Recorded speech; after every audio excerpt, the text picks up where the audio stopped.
Hello, welcome to Greenhat-Redbeard Adventures. Today is a really warm day with a lot of high humidity with the rain that's been going on and off.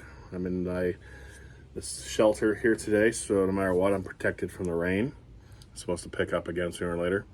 Anyways, let's get to the point. Today, this is a little bit of a review video on my cooking pot that I just acquired recently. This is the FireMaple I'm sorry to say I can't really pronounce the word. There are days where I can pronounce the word and other days where I can't seem to pronounce it. Antarcti, or Antarcti, or something like that. I'm sorry to say I can't. I'm not doing too good with pronouncing the word today. But this is the company called FireMaple, and this is the 1.2 liter capacity stainless steel cooking pot. It's got a nice bailing handle feature to it. But it also has the nice handle on the back here, so that way you can use it for, hold it in two different methods. The lid itself is really nice as well. It's got some little bit of securing clips. When I first held this pot in my hand, actually before I continue, I should probably make this clear now. I did not buy this online. I did not buy this in store. I bought this off of a guy named Zachary Galt. And for those of you who don't know him, you can check him out on Instagram.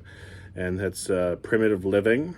That's Primitive Living. The picture on the is black. It has like a white X. It'll show like a moon, a tent, a P, and an L for his webpage on his Instagram. And if you check out his Instagram page, it's amazing, just amazing. But anyways, let's get back to this here. So I got this pot from him at an event called the Annual Preppers Meet in located in Ontario, Canada, and I bought this pot off of him. It was right out of the box.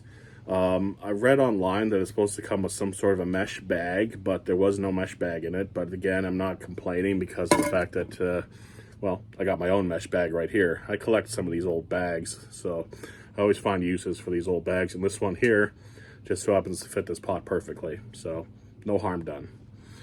Anyways, so this pot here, it's got these nice little clips right here on the top. Take a look at that right there. There's one there, there's one on the other side to secure the lid to the top of the pot.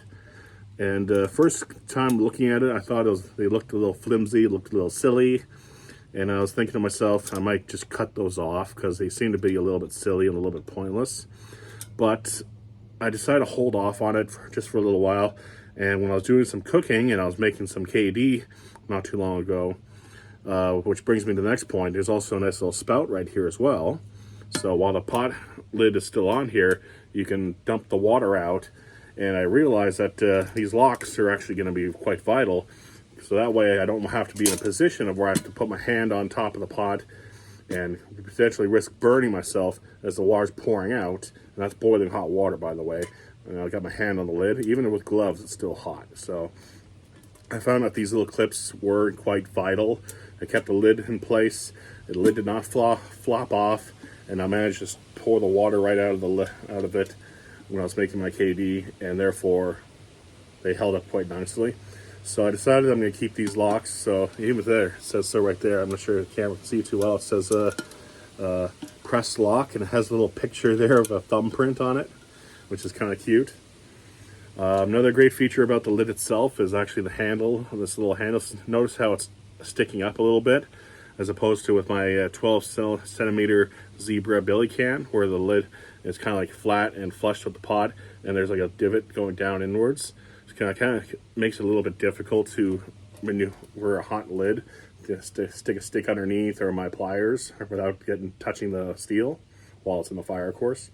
But this one here, it sticks up, and as you can see, there's a nice space right there, so I can stick a stick underneath it. I can stick my my multi-tool there quite easily and lift the lid up. Of course, if the clips are engaged, then obviously you gotta unclip them, and that's just a simple little undo that. I actually bent these in the way so that they stay a little bit tighter, but they come a little bit loose, so I just took my pliers on my multi-tool just to give it a little bit of an extra bend.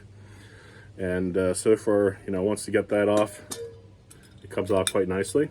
Now, this does in fact come with a secondary tray It's like a tray that slips inside of the pot itself, and it's meant for, and it's got like mesh holes all the way through it with in the design of a leaf.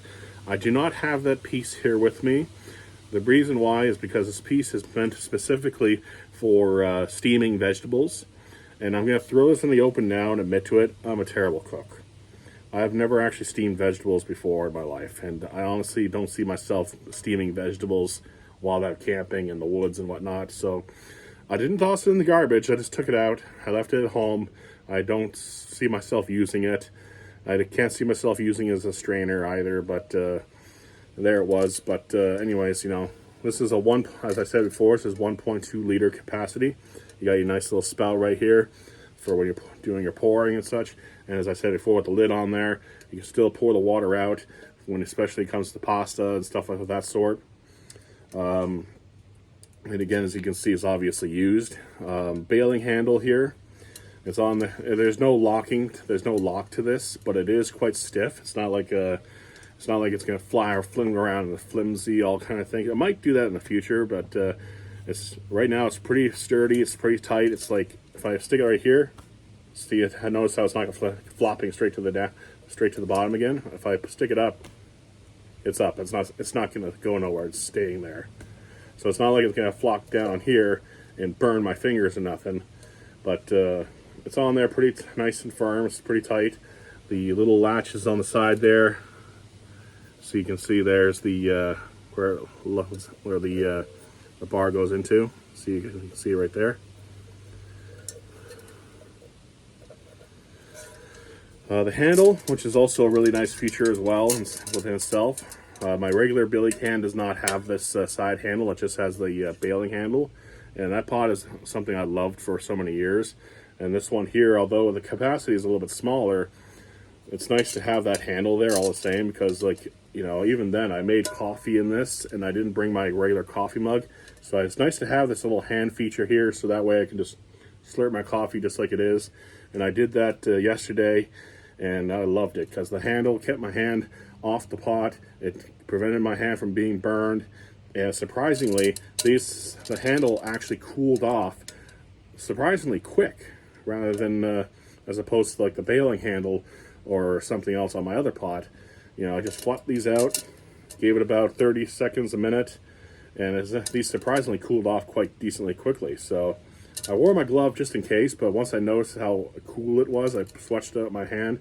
I still managed to slurp my coffee, and so on and so forth. So you can see in there, still pretty decently clean. You can see a little bit of discoloration there, nothing serious. But all in all, so far this pot has been doing. I've had this pot for about 3.5 weeks now. I've done this over a fire on my wood, on my kid stove, wood burning stove. I've also done this on a burner a couple of times, and I've done this in an actual fire about 2 times now. The first time was just put it right into the hot embers. The second time I actually managed to get to hang the pot right over the fire. So it's really nice. The handles here, they flopped out a little bit. They kind of have almost like a little, not quite locking, but it's stiff when you lock it in. But eventually over the fire, they did kind of like tend to flop out just a little bit, but that's not a big deal to me at all. And it hung out just nicely with the lid in place. And every so often, of course, you know, if you want to check your meals and stuff, make sure to keep the locking pins open, so that way you don't have to be in a position of where you're over the fire, you know, crap, you got to take the fire pot off, you got to, you know, adjust the clips and whatnot. You want to make sure of that kind of stuff. But you want to make sure that they're unlocked first.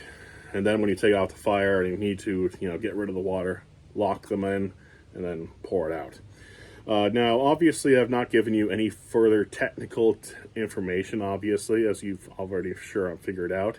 And I'm barely able to pronounce the title today. So, obviously, the title of this is obviously right there in the title of the video. And I'll probably put it in the description as well.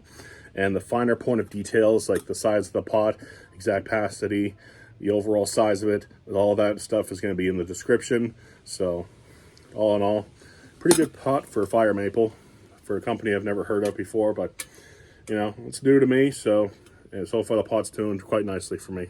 So, have fun staying in the woods.